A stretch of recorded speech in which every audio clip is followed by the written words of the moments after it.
ভারতের জনপ্রিয় কৌতুক অভিনেতা ও ইউটিউবার তন্ময় ভাট আবারও আলোচনার কেন্দ্রবিন্দুতে। তবে এবার কোনো কৌতুক নয়, বিষয়টা তার ধন সম্পদ নিয়ে।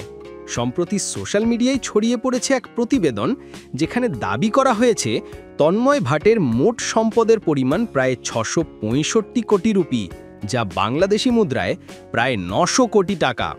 প্রতিবেদনে তাকে ভারতের সবচেয়ে ধনী ইউটিউবার হিসেবেও উল্লেখ করা হয়।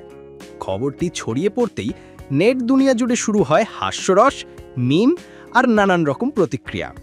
কেউ বিশ্বাস করতে চাইছেন, কেউ আবার বিষয়টিকে নিছক রসিকতা হিসেবে নিচ্ছেন। শেষ পর্যন্ত নিজেই মুখ খুললেন তন্ময় ভাট। এক্স বা টুইটারে পোস্ট করে তিনি রসিকতার ভঙ্গিতে লিখলেন, ভাই, এত টাকা থাকলে তো আমি ইউটিউবে মেম্বারশিপ বিক্রি করতাম না। এই পোস্টের পরেই হাসির ঢেউ বয়ে যায় তার ফলোয়ারদের মধ্যে। কেউ মন্তব্য করেন, তন্ময় ভাই, 10-20 কোটি দিলেও আপনার কিছু কমবে না।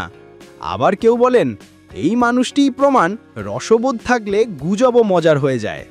তবে এমন গুজব তন্ময়ের জন্য নতুন কিছু নয়। এর আগেও 2024 সালে এক প্রতিবেদনে তাকে ভারতের অন্যতম ধনী কন্টেন্ট ক্রিয়েটর হিসেবে বলা হয়েছিল।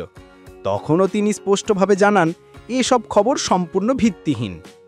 2012 সালে এক বিতর্কিত কমেডি শোর মাধ্যমে প্রথম আলোচনায় আসেন তন্ময় ভাট। পরে অ্যামাজন প্রাইমের কমিকস্থান অনুষ্ঠানে বিচারকের দায়িত্ব পালন করে ব্যাপক পরিচিতি পান। 2019 সালে নিজের নামে ইউটিউব চ্যানেল খোলেন এবং সেখানে নানা ধরনের কন্টেন্ট তৈরি করে পুনরায় দর্শকদের মন জয় করেন। তন্ময়ের অনুসারীরা বলেন, তার জীবনযাপন তার কন্টেন্টের মতোই সরল ও বাস্তবধর্মী। তাই 900 কোটির মালিক তকমাটা তাদের কাছে নিছক একটি মজার গুজব।